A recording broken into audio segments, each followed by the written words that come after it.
Here. Greg Jones. Here. Barb Starr. Here. Mr. Chairman, there are 6 board members present, therefore there is a quorum. Just so all of you know, Monica did tell me she could not be here. She's actually presenting a check that with a charity that she's worked on for several years. They had scheduled this for today a long time ago, so she needed to be where she needs to be. So she'll be back. We didn't scare her away after committee assignments or anything, so she'll be back here, and just know that that's what she's doing. Okay. Finance report, Jonathan. All right, for the year ended, for the month ended August 2024, the sewer operation is ahead of budget by $113,000. This is mainly due to sewer tap revenue, which has increased steadily over the last few months, which is always a positive sign in terms of home building and the like. For the POA, total, we are $198,000 unfavorable to budget. Most of this is in the community maintenance, as I mentioned in the months prior. All the paving is now completed, and all the invoices for the paving is in. So last time we saw a huge surplus in this area, and we mentioned that once the paving is done and in, that you'd see that. In terms of the amenities, again, at the risk of sounding like a broken record, the driver on that, on the negative to variance to budget, is the budgeting that was done for F&B, which, you know, now we're realizing that. So that's about a $400,000 negative to budget, which leads the overall to 505 unfavorable to budget. We had a very good August in terms of number of rounds and play.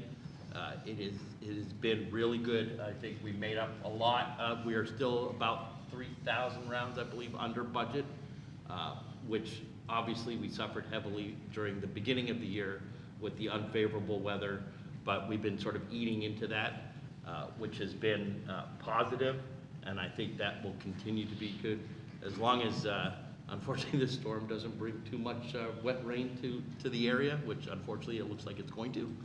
But overall, you know, play is up, and we've been running specials at the marina, which has increased the marina revenue along with the other aspects of the club. Okay. You got a question? Well, we'll wait till the end, yeah. All right. Greg? I just had one kind of nitpicky question. Sure. On the rounds that were recorded on food and beverage, it was 20,233, and on golf, it was 234. Yeah, I will fix that. Thank you. Okay. Go on.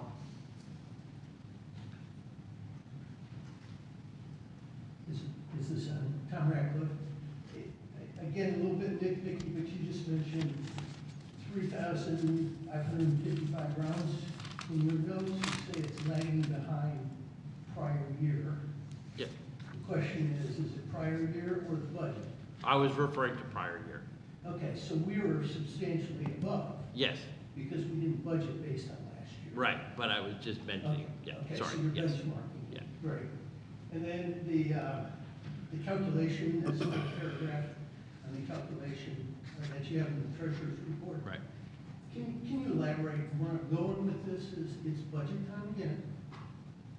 So these things start to crop up about our budgeting process. At least I'm thinking we are. Mm-hmm. So can you explain them, and what are we going to do next year so that we don't have that effect on our budget moving forward? Does that make sense? I'm trying to understand the question exactly. So there's a calculation error, as I'm understanding your paragraph. Can you look on your treasury notes? That's where you have it. Which page is it? I'm looking at page number. Okay, go ahead. I know it's the treasurer's report, but I'm assuming you write it for Yes. Bruce. So, Okay, go ahead. second paragraph. The preferred round calculation, John. Yeah, so we made you know, we talked about the preferred rounds and how they were calculated because we have the preferred card and the dollars per round does not match the, whatever the stated rate per round is. So Jeff and I discussed this during the budget process and we modified that for next year's budget to reflect what it should be now. And what's the effect on the budget this year if we would have done it, I'll say correctly? Well, it would be closer in line, the budget would be closer in line with the preferred Okay. revenue. Okay. Yeah, it's just a matter of what the actual dollar per round is in the preferred rather than the stated rate. Because Just understand, there's a lot of factors to go into that number. I It's understand. time of year, time of day, what rounds get comped. I mean, there's a whole lot of factors, so no matter how you calculate it, you're gonna be off. Right.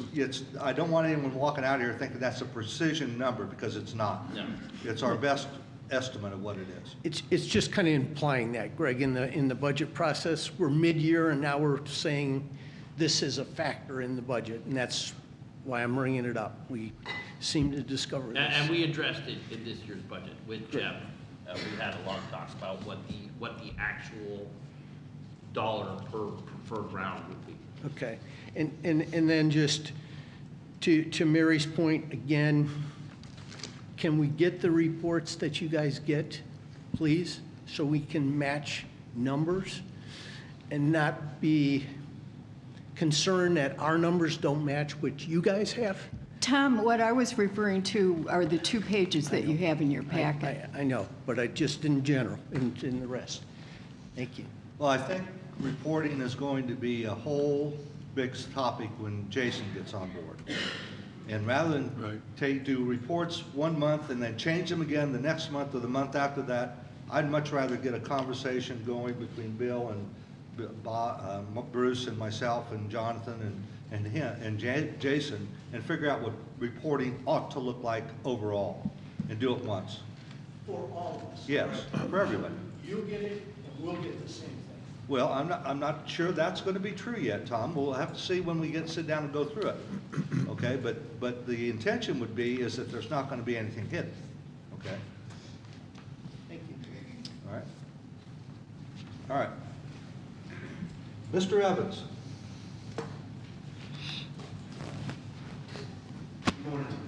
Good morning. A couple things. Tawny Oak, St. George, Foxden Court, sewer extension is finally complete, cleaned up, 100% complete. So that project is off the books. The next project is Pomeroy. We've sent out letters. Obviously, I have a car for that. We're waiting on the engineer's design to be sent to TDEC. Still no word from TDEC on the Oak Knoll project. Don't know if that's going to happen this year now at all. So I have a car to present today for a sewer extension up on Maple Ridge, a new development up on the top near the bluffs. I'm asking for $137,600. It's to extend sewer for a new 40-lot development called Maple Ridge. Hopper Construction did the work, or is doing the work, and it's quite expensive because of all the rock up on the bluffs. It was certainly out of our capabilities, so Hopper Construction is doing all of that. It's a Planning Commission approved project, and so it also required a bond. I have the bond in hand, and that will go to the Planning Commission today sometime. So this is going to put us over the budget on sewer extensions for the year, and there's going to be a shortfall after all of the availability fees have been collected of $55,500. It's just one of those projects where all the rock drove the cost of construction up more than the current availability fee. So, any questions? Okay. You stay on it there, because, well, you already talked about your car, so I think we're in good shape there. Sam?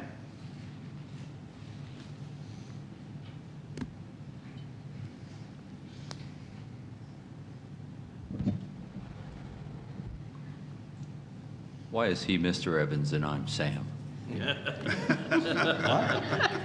called him Mr. Evans and me Sam. Because we Okay, know, he I'll is. correct that. because we know. He's older than me. I was doing that. The architectural controls report for this month is as follows. Miscellaneous approvals through August 2024 is 1,207, and the same time last year was 1,444. New homes approved through August is 78, and the same time last year was 74, and new homes completed through August is 75, and same time last year is 74. Do you want me to talk about my car, or do you Yeah, want me to? go on ahead. Okay. I have a car that I'm submitting. I have a CAR that I'm submitting for a car, transmission, for the police department. This is for $13,000. The police department had a transmission go out. We've been approved to capitalize it. It's for $13,000, and it's currently unfunded. It's not in the budget. This was an unexpected expense. Is there any questions? That's all I have. I just want to go back to Sam's report on the new homes. And I brought this up at the annual meeting, but I'm going to bring it up here a little bit to let you know that we are tracking this. Many of you, I imagine all of you, know about the amenity reserve fee. And there was quite a to-do about what the impact of that would be on the community in terms of the financial impact. Now, when we looked at this, we went all the way back to January 2024 and compared our numbers to January 2023 and did that every month going forward. Now, we know since the impact of the amenity reserve fee did not happen until July 1st, there was a rush of people that came in June to get their closings done in July to get the old fee as opposed to the new fee. Now, 1 month does not make a trend, as Bill has reminded me more than once in food and beverage. But I think it's important that we understand where we are after 1 month, and that's August, okay? If you look at August numbers, and I'm just going to give you the totals, there's a whole lot more detail on this, and we'll get this in the board package next time. I don't know, there was a lot of things going on, we just didn't get in there, but I'll share it with all the board members. But if you just look at the end of August 2023, the overall all transfers were 82 properties. If you look at the end of August of 2024, this would be 1 month after, or actually 2 months after the start of the amenity fee, the total number was 90. So it actually went up about 8 properties. And again, 1 month does not make a trend, but at least we didn't see a huge fall off that some people were concerned about. And we're going to watch this every month and look at it year over year and make sure that we're still tracking where we are. But particularly the things that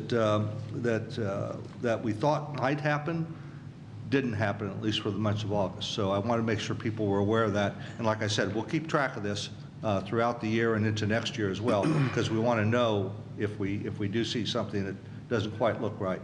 Okay? Mr. Ward. Thank you. Good to be referred to as Mr. Ward, Sam.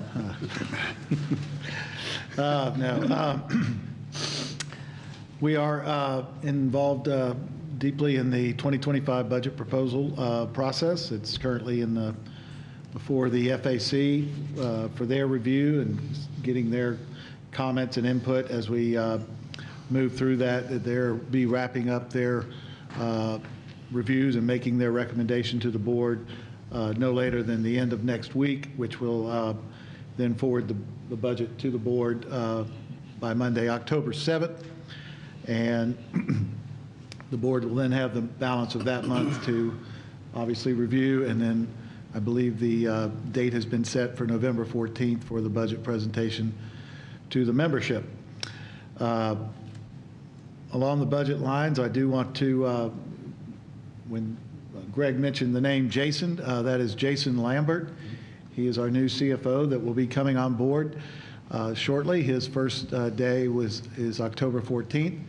We're excited to welcome Jason to our management team. He is a Tennessee native, grew up in Maryville, and went to the Citadel and then got his accounting and finance degrees from the University of Charleston and lived most of his professional career in Charleston, working at a very high-end property there in the Charleston area, golf gated residential large community. He also worked at Middleton Plantation, which some of you may be familiar with, handling all of their rather complex accounting needs. He is a certified public accountant, and we look forward to his joining our team and getting on board quickly. We will still retain the services of Elevate, Jonathan's firm, to carry us through year end and provide year end closeout. And that will be of benefit, obviously, to Jason to have that Jonathan's experience and knowledge to pass along to Jason. So excited to update you on that. Bruce obviously touched on the Tawny Loop completion. I do have there are a couple of things, small items.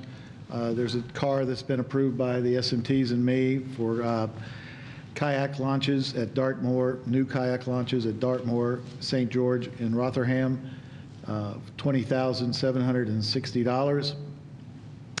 We also have a car I'll present on behalf of Food and Beverage for a Southern Pride smoker. This is a box smoker that will be located in the kitchen at Stonehenge and can provide smoked food products for the entire property, including the snack bars. Will really be a good opportunity, a good new tool to have in our toolbox for food and beverage, preparing barbecue, smoked salmons, things of that nature that are very popular and very welcome to our food offerings. So that is in the amount of $13,589.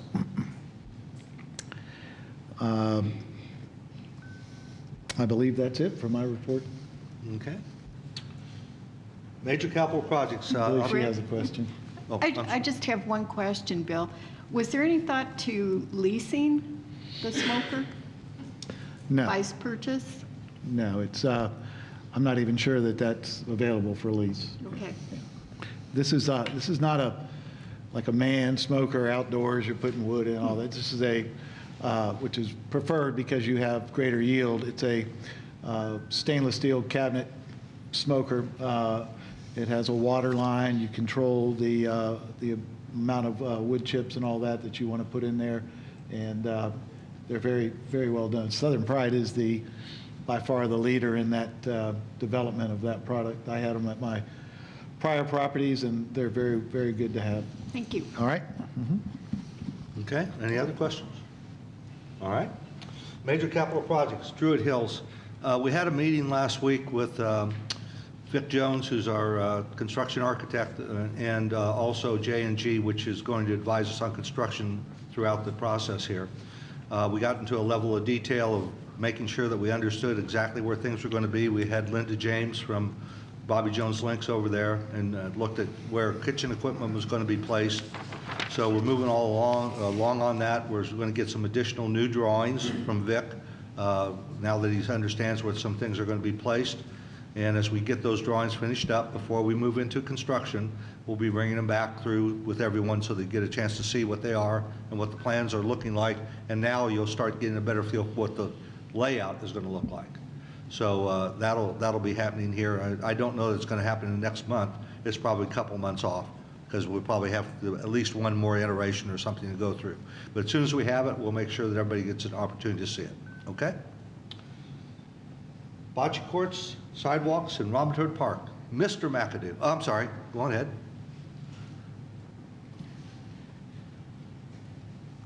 Greg, I'm curious. So you did the layouts and everything else with equipment and so forth? That's what you were referring to? That's what we talked about, where everything was going to go. Now what has to happen is we got to get the drawings updated and see if it all fits there. Okay? I'm just going back to my prior knowledge, and don't you need a menu and so forth? No, we don't. Before you go through that? Not before all that. Like What we're talking about over there is we'll be able to meet the menu needs. We can't set a menu now for something that's going to happen a year and a half at least from now. That would be, so Yeah, I would say, yeah, you're probably right, Tom, from the standpoint directionally, it maybe says we're not going to be a fine steak place, but we pretty much knew that before we started. So, you know, we said in the past that it's going to be sports bar, casual dining kind of place, and that's the menu we're really talking about. Really, you're looking at your kitchen layout relative to your number of seats and what you're trying to produce. Your square footage in your dining room drives your kitchen as well from a service standpoint. But these are all standard. These are flat tops, grills, burners, convection ovens, steamers. I mean, it's what there's nothing exotic that's being put in there.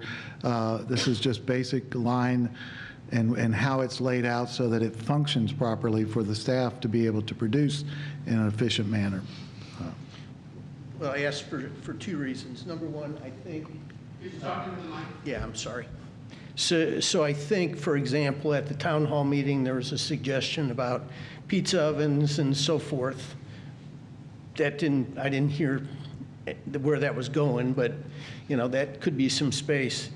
You know, that would be taken up. The second piece of this is we heard afterwards, Bill, after Stonehenge opened, about things that might have been differently done, and that goes back again to menu. So I'm just bringing it up so that we don't come back 2 years from now and we're underperforming because we didn't do X, Y, and Z.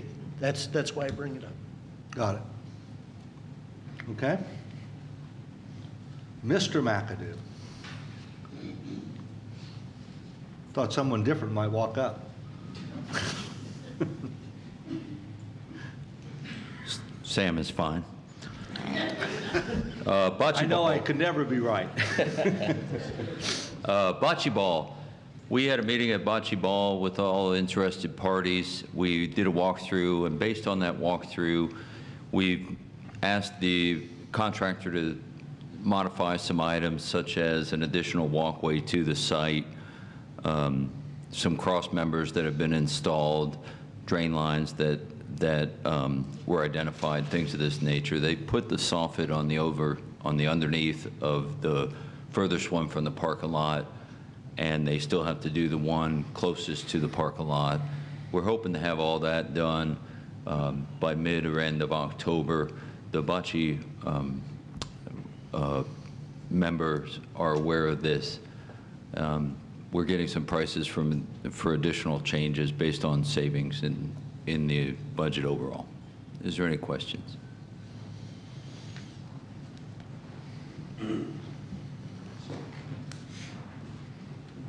Is this on? Nico Sergio, a community club member since April of 2005. Is there going to be a reservation system for the bocce courts, or how is it going to be run or scheduled or what have you? I'm just over getting them built. I'm not over. It'll be through the center. You can reserve through the center. Obviously, that's there's a control issue with it being in a remote location, but folks that have reservations obviously will have priority, as will there be times for the bocce club to have their gatherings as well. And have you decided on the fee for the bocce courts, or is there no fee?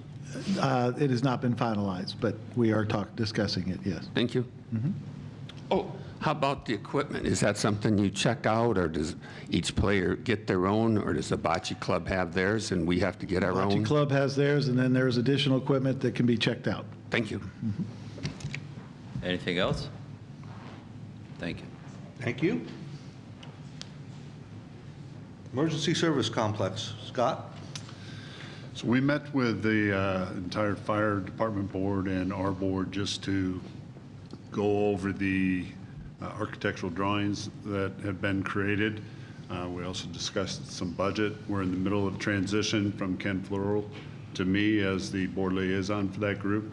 We'll be meeting this Friday to talk about the logistics and kind of bring me up to speed on some of the outstanding issues and details.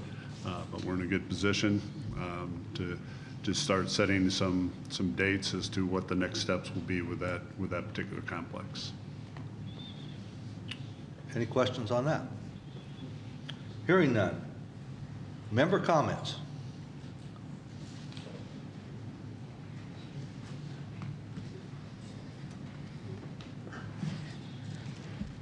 Good morning. My name is Patty Vilhauer, and for full disclosure, I was on the Wildwood Staple Planning Committee, but I am not speaking for the committee. I'm speaking for myself. I don't know if all the members of the board or the audience are familiar with Wildwood Stable property. I'll tell you a little bit about it. It's about 300 acres. There's a barn with approximately 27 stalls. There's also another barn for hay storage. There are more than 8 pastures that are fenced out there. There's water, several water sources out there, and there are miles of trails. That's the basic background. For 15 years, or maybe closer to 16 years, the property has been leased out to a vendor. He has run a boarding and writing facility for that time, and obviously he's run it profitably or he wouldn't still be there. He is retiring. That's why he is getting out of the business. So the committee was tasked with what to do with the property for the future, and we didn't look at the past. That was not what we were tasked to do. I don't know what the terms of the contract the leasee had. I don't know how much he paid each month to Fairfield to run his business there. But just by educated guess, I imagine over the last 15 years, that's quite a bit of money. I don't know if any of that money went back into the property, but by looking at the condition of the property, I bet little to none went back to the property, and I mean for maintenance, upkeep, and for capital improvements. So that has been pretty much a neglected property. The people on the committee, they are looking for the future. They want to make it better for everyone, for Fairfield, for Wyndham, and all the guests that come to the property. It's not just this community. People from Crossville or from anywhere can come to the property. At least that's how it's been. I don't golf. I don't hike. I rarely go to the lakes. I've never been in the tennis center. I have no idea how to play bocce ball, but I understand it's important for this community to have these amenities available. I wish the stable would have that same status of amenities where it is promoted, it is financed, and it's available for everyone. I wrote a few things down. I didn't want to forget anything. The property, not only is it an equestrian property, but it could be an event center. There's all kinds of activities that can happen out there. There can be parties. They have state parties. They have private parties. They have even corporate parties out there. The property could also be used for horse activities. A few years ago, we had something called the Parade of Breeds that the Borders put on. It was a fundraiser, but there were hundreds of people that showed up. I think on our second one, they estimated 300 people were there. So there is interest in the equine center. They also had a program for kids at risk called Standing Tall. I don't believe it's going to be run out of the stables anymore. It's being moved to off-site. But something like that could happen in the future. There could be a therapeutic riding program. There could be a program for vets to come out. There can be other activities for the citizens of Fairfield and Wyndham, such as Horse 101, wagon rides, bonfires. There could be music events out there, birthday parties held there, anniversary, all sorts of activity. For clubs, the card club could come out and use the property, and any other club. You know, the wine tasting group can be out there. There's just a lot of activities. It's not horse. Some people say horses are for rich people. That's not so. The Borders, they have, or anyone has their own interests, their own hobbies, they have their own passions. And horse people, they will give up going for manicures, give up going to dine out, give up buying a new car. that's what they put their money into, their horses. They're not necessarily rich and can have horses. But also the opportunity for Wildwood would be to the trail riding system. People can come and ride once a month. They can take lessons if they wanted to, possibly. And that is the money makers. The trail riding system is where you really make all the money. The other thing is that the property is so beautiful. It's a pretty, pretty place for people to come. And in its current condition, it's not so great, but it has so much potential, so much potential. Let me see what else I want to. The stables is a diamond in the rough. It needs to be fixed. It's going to take time. It can't all be done at once. We understand that. There could be a 1-year plan, a 3-year plan, a 5-year plan, a 10-year plan to get it up to where it needs to be, up to the standards of Fairfield Glade. And this isn't just a couple people who have horses. I'll tell you, the committee was of various backgrounds. Some people have horses, some don't. Some of the committee members were in the horse world earlier. Some hardly ever were around horses. Their strengths were business and marketing. So I believe the committee came up with a good recommendation.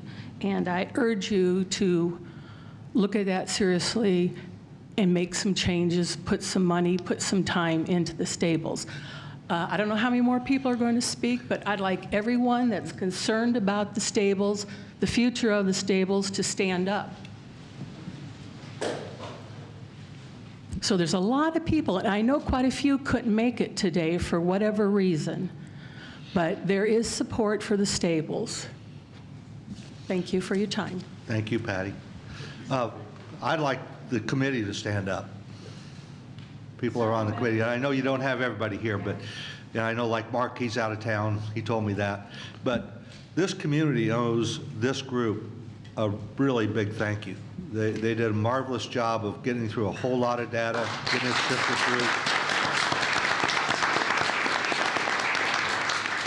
And although the conversations always weren't the pleasantest or the most pleasant, they worked through everything and really did a super job. And I'll tell you, the amount of data that they had to sift through to get to their recommendations is pretty amazing if you stop and think of the time frame they had to do it in. So thank all of you that are here, and please pass that on to all the other members as well. We really do appreciate it. Anyone else want to speak? Is there any other? Come on up.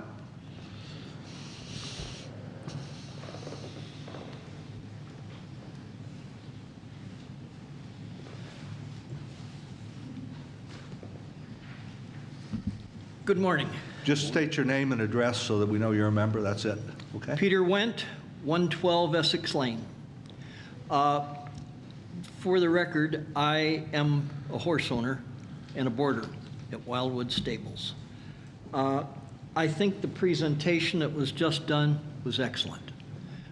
It mirrors an awful lot of what I believe. Just as a brief background, I have been involved with stables, also a little bit of stable management for over 20 years. Been an equestrian for longer than that. The property that is owned there at Wildwood is really an unpolished gem.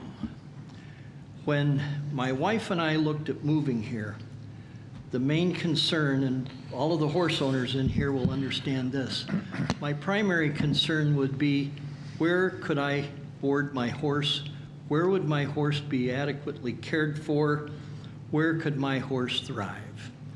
Well, I've quickly discovered a couple of things, and this is where the board here has a very unique situation. You can't find boarding. Boarding is, around here, boarding is very thin. The closest I found that was an affordable and manageable situation was in Maryville, which represented quite a drive if I would have used that. So I became quite interested in what Wildwood has here. For the record, I want to state that my horse has been very well taken care of at Wildwood Stables. I have absolutely no complaints. My horse is no longer rideable. He has a nervous condition, a condition in his nervous system, so I'm not able to ride him. But that has not kept me out of the saddle. I have rented horses. I have done trail rides. They're at Wildwood. I've paid the price just to be able to ride these beautiful trails and keep myself in the saddle. When I say that you have an unpolished or uncut gem there, across the street you have an area that could be turned into a beautiful arena. You also have some deficiencies in there which went to the prior management.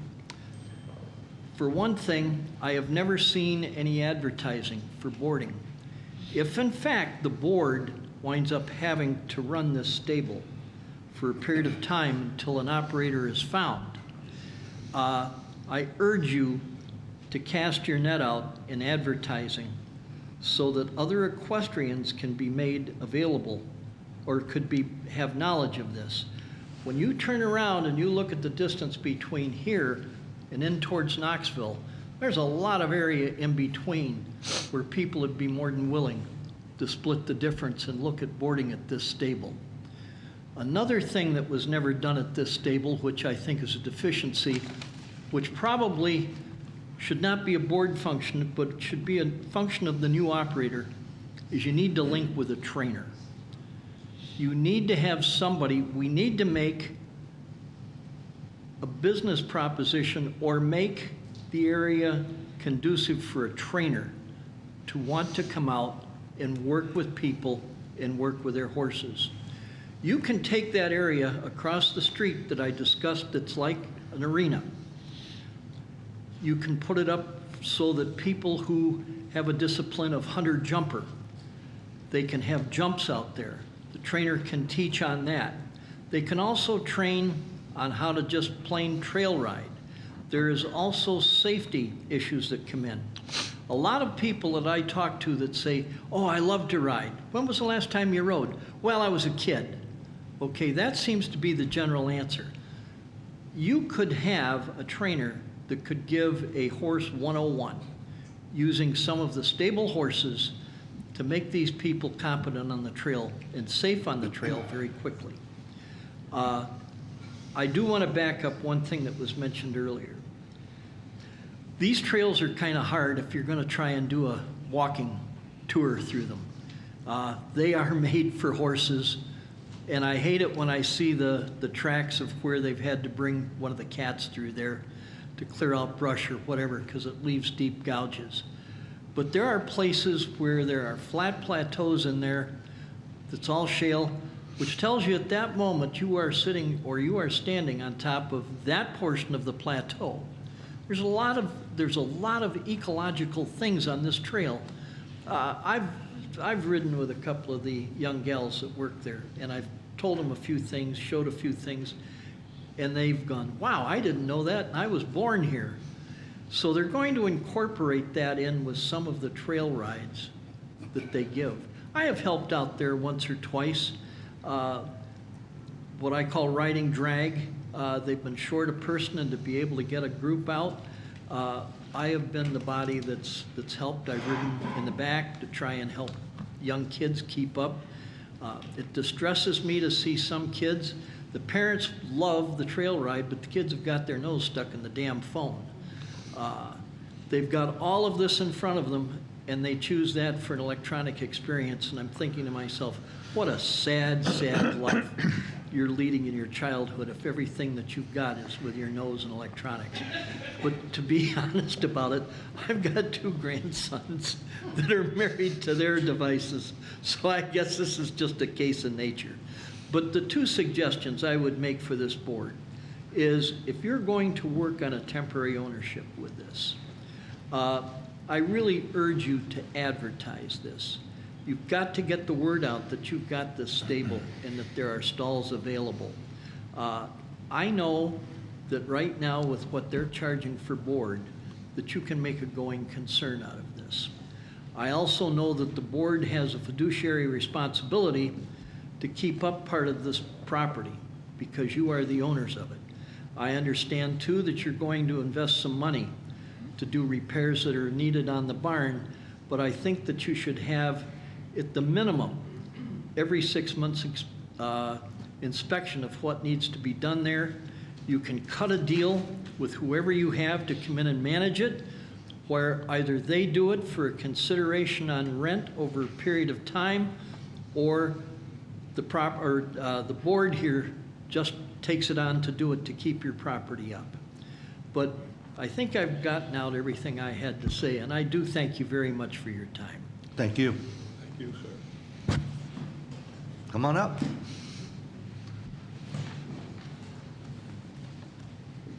Again, please state your name and address. My name is Gail Hagenbach. I live in Line Airy at 1532 Russell Ridge Road. I also own property at 300 Marmaduke in the Glade. I've been looking at the vision and mission statements and the values, and it seems to me with Crossville growing, there's more and more pressure on open green spaces. And keeping the stable property as open green spaces would really fulfill a lot of the vision and mission and values that we hold. I want to thank the previous speakers for really laying out all the good reasons to keep it open. I haven't had coffee yet. I'm going to look at my notes. You know, certainly the heart of the stables is the equine part of it. And as we've heard, it can be a moneymaker, which, you know, fiscal realities have to be applied to keeping this property as a stable. But there's so many opportunities that have been expressed, and I just want to fill in a little more information about those opportunities.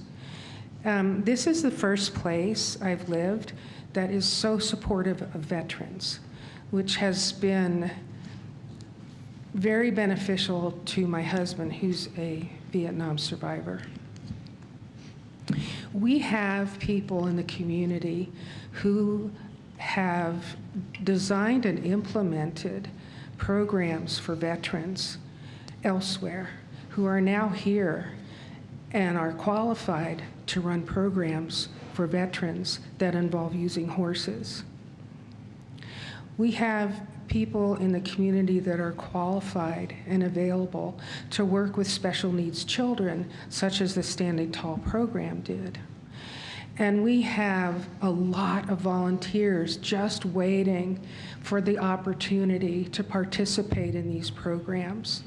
I worked at Standing Tall as a volunteer for 2 years. The second year, our number of volunteers swelled to 21 people in one summer. So there is a lot of support for those kind of things. And there are opportunities for education at the stable. There were events for homeschooled children. Some of the things that have happened there, decorating rocks, decorating horseshoes, there's a small greenhouse projects, drumming, dancing. Can you imagine the hay barn being kind of redesigned so there could be barn dances there? I mean, that would be so unique. We have lots of concerts, but what if we had line dancing and barn dancing and there could be concession there? People pay a small fee to come, and I've been in dances like that where it's little kids to grandparents. It's a family activity and so much fun. And it's not seasonal. It can happen all year long.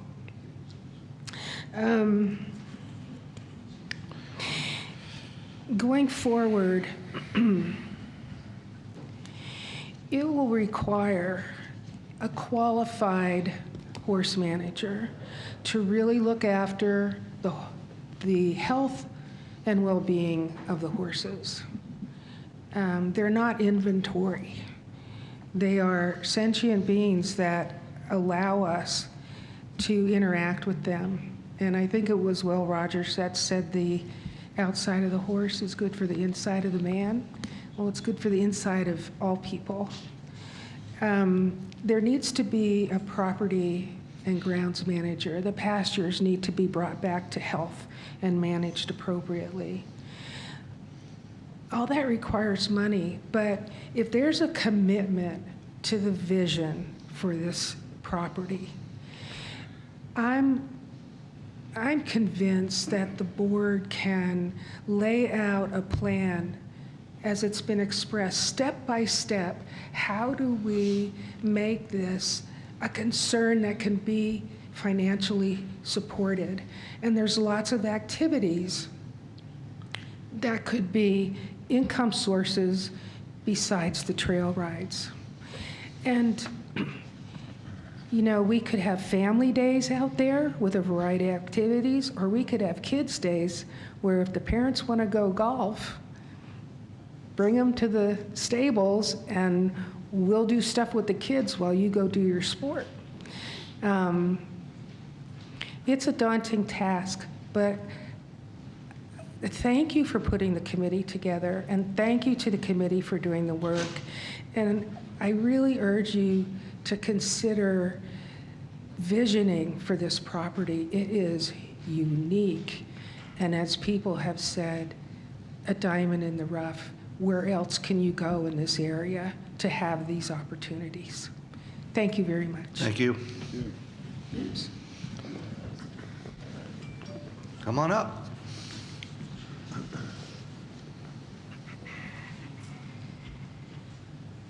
Hello, I'm Shirley Krager, 27 Rotherham Court.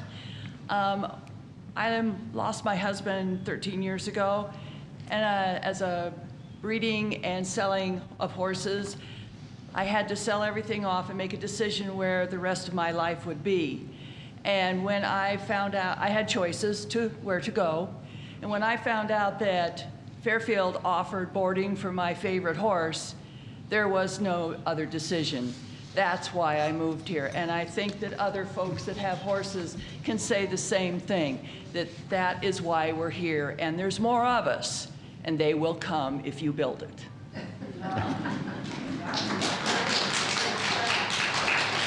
Anyone else? Anyone else?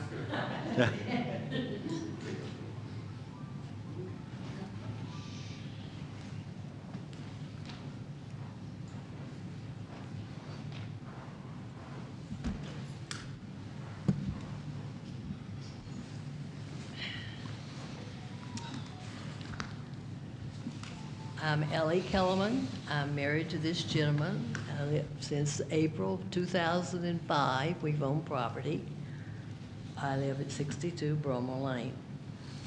My topic is Druid Hills Plan B.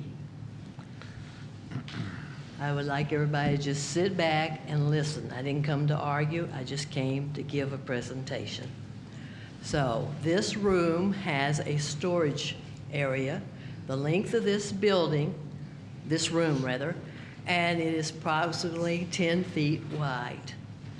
Has it ever been considered to expand this room by pushing out the back wall and putting in a commercial kitchen?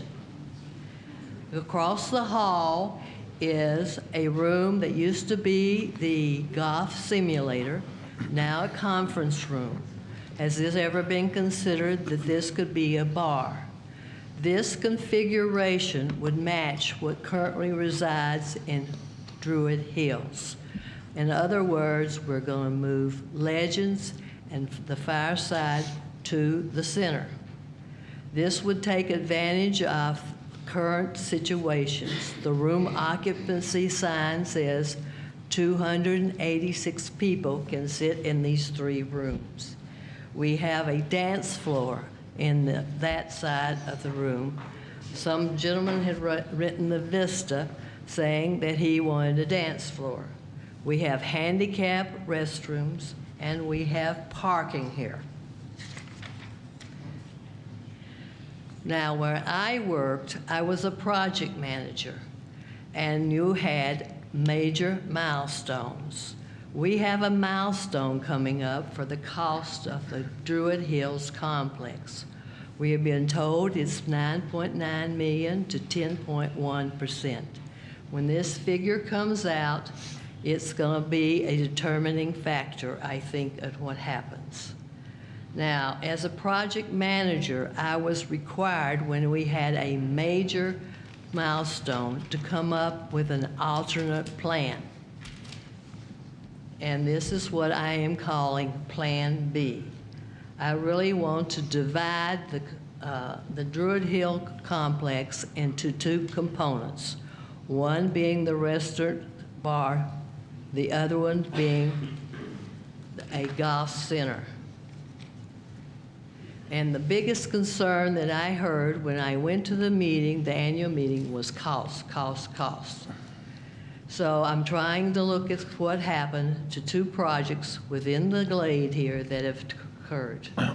The one I looked at first was the Stonehenge redesign. I'm talking about the restaurant, rather. Okay, in phase one, we put in a patio, covered patio, we put in a deck, and we put a fire pit in. In phase two, we completely reworked the interior. When you went in in the old building, there were two restrooms on the right. Those were removed and the kitchen was expanded. You went down the hallway, you dead-ended into a wall. Behind that wall was the food preparation, the water, drinks, etc. That was moved to the end of the bar. We built two handicap restrooms now as you go in on the left. The entrance a cover was put over the entrance for those of us who are dropped off wouldn't get wet. And finally, the electrical and other HVAC was updated. Now, Stonehenge was completed in May of 2020. It would cost $1.3 million. I ran it through an inflation calculator, and it would cost today $1.6 million. Now, let's look at the other component I'm proposing. Druid Hills would be a clubhouse similar to Dorchester. Dorchester cost $1.6 million in August of 2015. Run this through the calculator, it would be cost $2.2 today.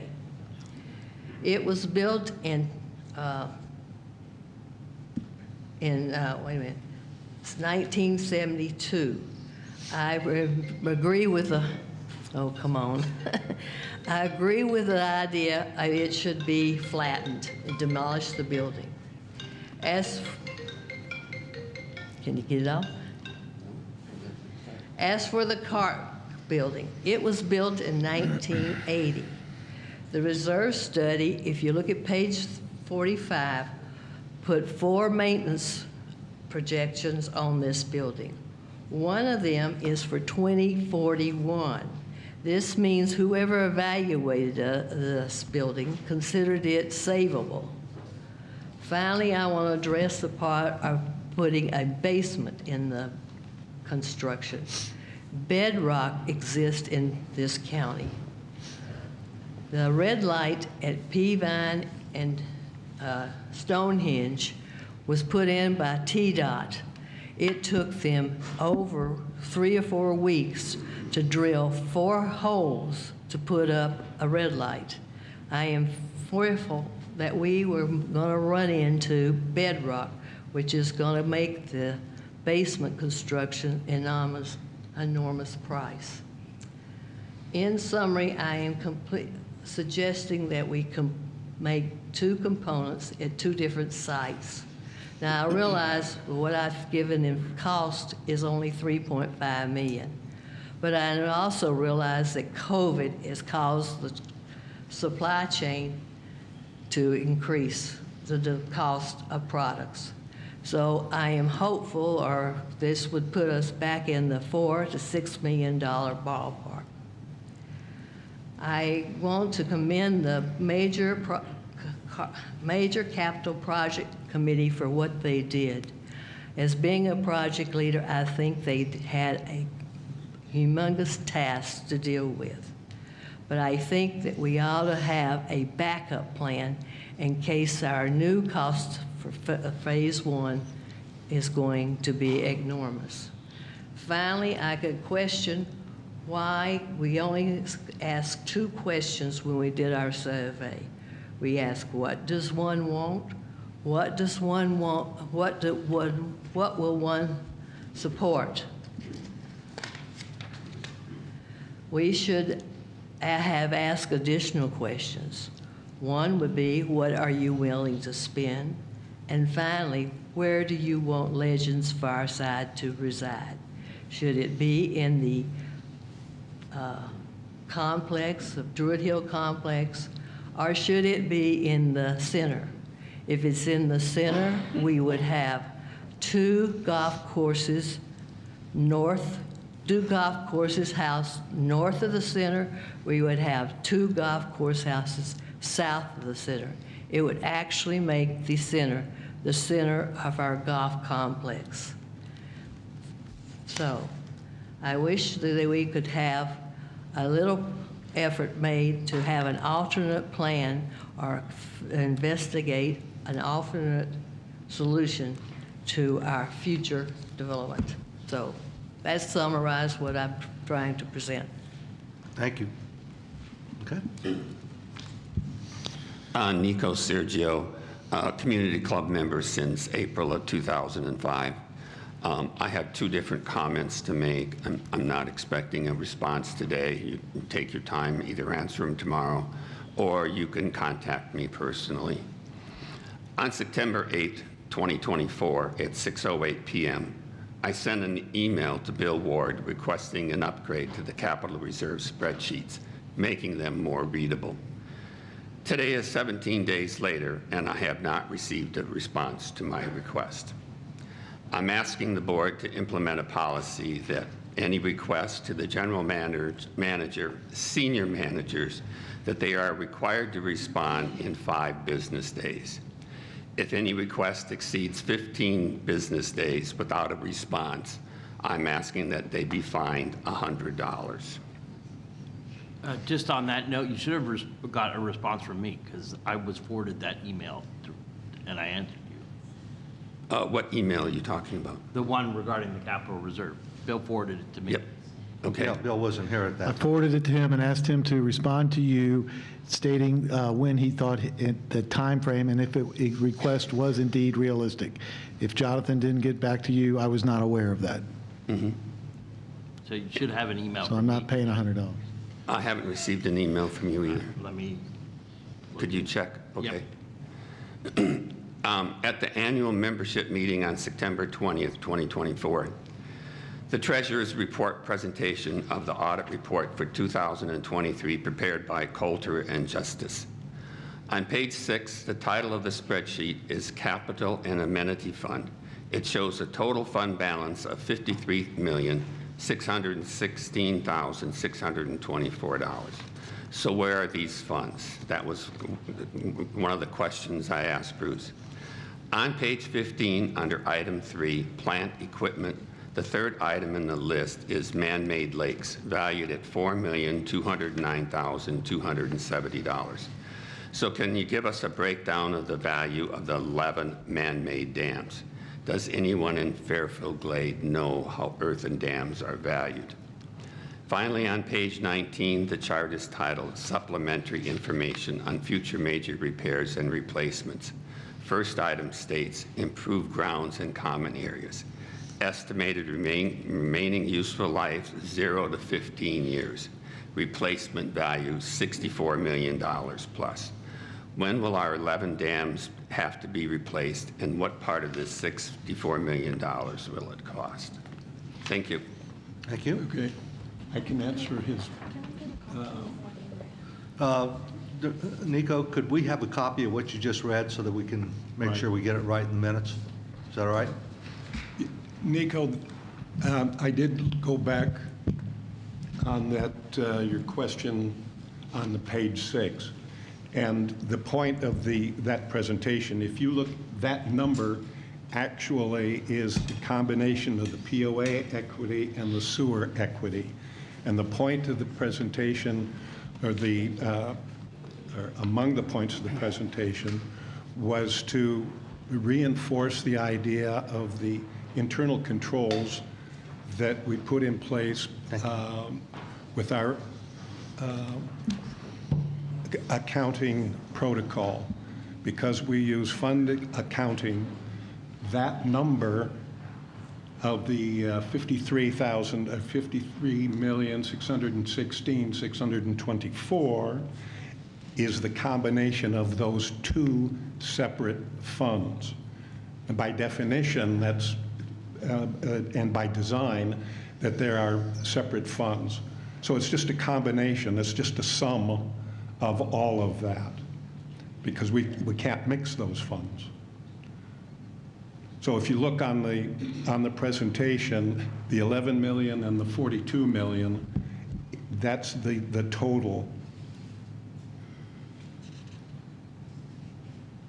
11 million, Okay, where is that $53 million? $11,196,144 is the sewer equity. 42,420,480 was the POA equity, and I believe that was on slide, whatever number it is now, I don't have it in front of me. But your number that you're referencing in the audit report is a combination of those two numbers. Okay. The title of this chart is Capital and Amenity Reserve Fund. That's cash on hand, or it's cash. So where's this money? It's not cash. No, It's not cash. It's not. It's funds. It says fund balances on page 6. It's $53,616,624,000, and that is the combination of the POA equity and the sewer equity. Now you're calling it equity, but that's not what this chart reading. says. It's funds. Fund balance. That's Fund equity. balances. We work in funds, so there's a sewer fund. It's the same. You can rename this chart equity, Okay. and it would make sense. I think what we need to do here But is it let's says get you a this is written funds. response, because we can go around this all day. Right. Let's get you a written response that outlines exactly what we're saying, okay? Mm-hmm. And I would like a better definition of what we're doing with the dams and how we're. No, that was a separate topic. I understand that. Okay. Okay? Thank you. Thank you. An audience member wanted to comment, but she had to leave. She has, can I turn this in? Her name is Susan Huffert. She lives on the corner of Glenwood and Norcross. I don't know the house number, but she has asked me if I could present this. Sure. And there are a few more people showed up late thinking they would be on at 10 o'clock, but we were ahead of schedule. I'd ask any of them that like to speak to you to come We're still up. in member comments, so Right, anybody that okay. wants to get up Okay, can they still do can, that. they can come up if they'd like to speak. Okay? Anyone else like to speak? Told me she wanted to speak. We got one volunteer. I'm Holly Vilhauer. I live at 106 Flossmoor Circle. I just got here, so this question may have come up, or this. I just wondered what all of the rent that was paid over the last 16 years for Wildwood Stables, or the lease that was paid, where that money went, and if it's available to help with getting the stables back up and running in a safer way. So I don't know if that was talked about, but like if you do the math, and I don't know what John paid for lease over the 16 years, but I'm guessing it'd be close if you know, $1,000 a month at 12 months a year at 16 years would be close to $190,000. So like, is that money available to help fix the stables? Well, I will tell you at least only my version of the truth here, is that money was expensed, brought in, and it was used for the expenditures of the total club. It's like golf. Okay. When we have golf revenue come in, we use it for the total expenses of the club. Okay, So so it's it like a was, big- it was done that way. Okay. And so- what we're talking about mainly here, when I think some of the others were talking, we're talking about capital infusions, okay? Which means buildings, large layouts of dollars that are much more than $12,000 a year. Okay, so what the board will have to look at is what those look like, okay? As well as operating funds, because there's two funds. There's capital, which are the investments we need to get things up to where they should be, and then there's what it costs to operate. Okay. Okay? Okay, thank you. Thank you. Anyone else? I'm going to be really surprised if you talk about Wildwood. I'm going to mention it, though. Tom Ratcliffe.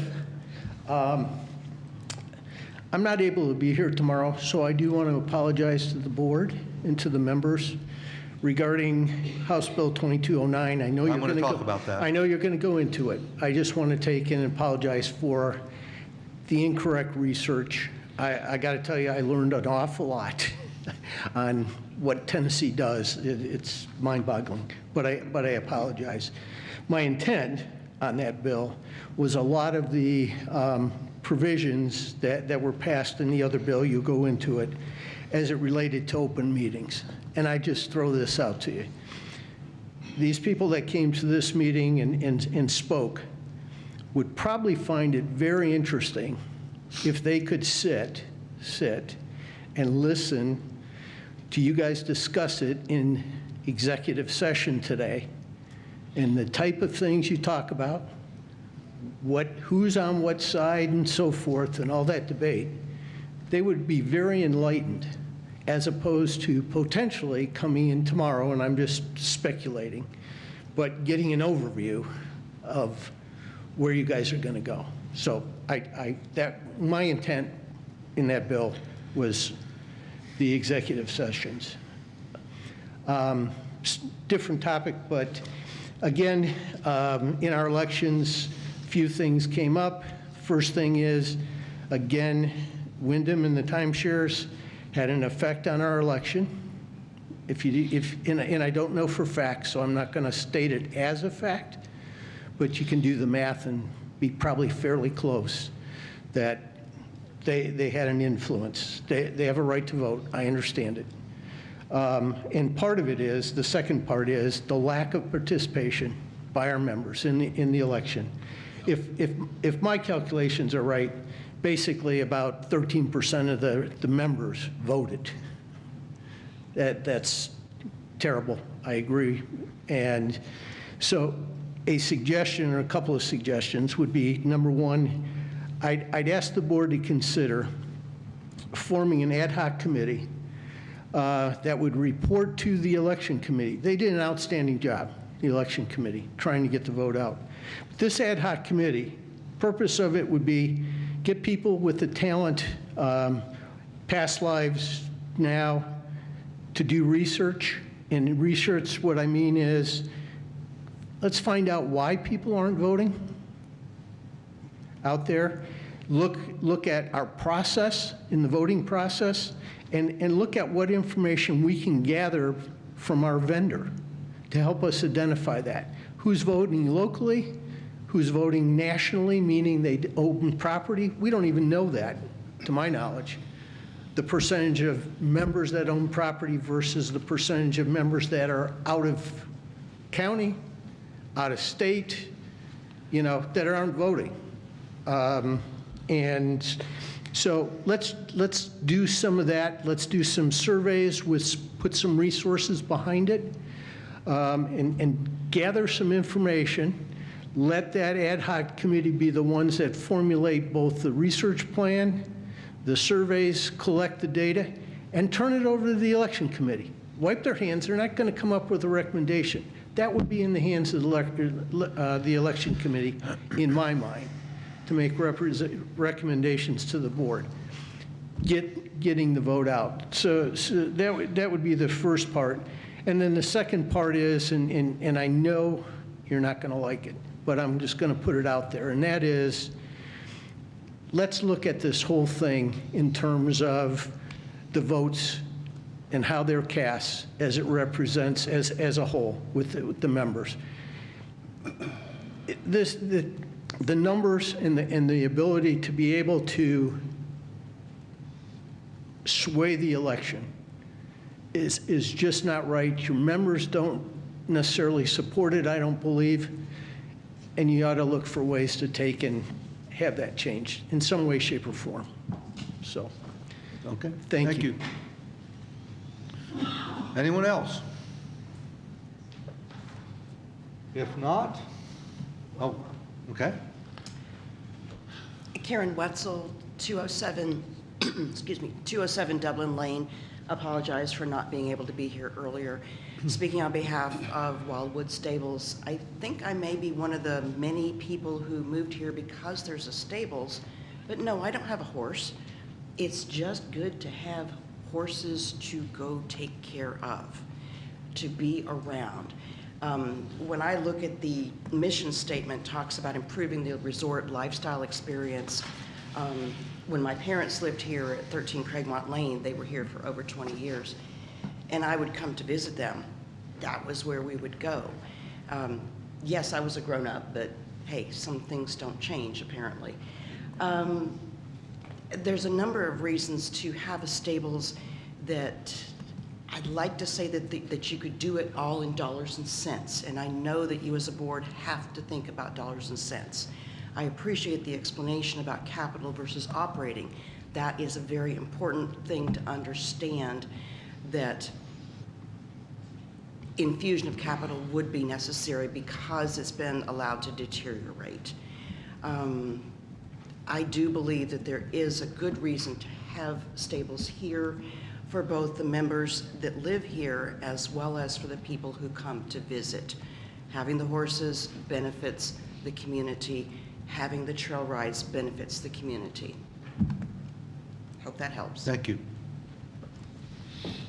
Try it one more time. Anyone else? Okay, I'm going to move quick. We will go into board member items. Bruce? This is rather mundane after all of this. The lot sales, we had 7 returns. It's called voluntary lot transfer. Sold 6 and merged 1. That's last month. A lot of other activity, but that's the net of the activity on lots. Okay. Lot merger policy? I'm sorry. The yeah. PSS. Yeah. There, yes, it's the updates have been posted on the website. They've been there since June. They're highlighted in yellow. The major parts were referencing private sewer systems, septic tanks, or septic systems. We received 1 comment with a follow-up, and that was it. That's the only one that I've received. So are you going to ask for action to be taken tomorrow? I am. Okay. All right. It's been up there 2 months now, as it turns out. Any other board member comments? I'll just make one real quick one here, and Tom alluded to it. We did do the research on House Bill 2209. When you really dig into it, when I first read it, I thought we had to comply with it, and thank goodness Kenneth was able to find the actual legislation that started it all. And really, it's written for you have to be a county of at least 247,500 people, and you have to be in a gated community. And when you go through all the criteria that the state applied, it applies to 1 community in Franklin, Tennessee. And that's the way it was written, and that's the way it's enforced, and we do not have to comply. Now, there's some lessons we maybe can take from there, but from doing all of that, because it's pretty onerous if you read the whole bill, it's 36 pages of riveting reading. And if you read through all of that and you see what that community is now going to have to do, I don't know how they're going to get much done. So we'll take some lessons from it and we'll improve where we can, but we're not going to comply, okay? So, anything else? If not, I'm looking for a motion. Motion to adjourn. Is there a second? Second. All in favor? Aye. Opposed? Thank you all for coming, and those that you spoke, thank you very much for speaking today.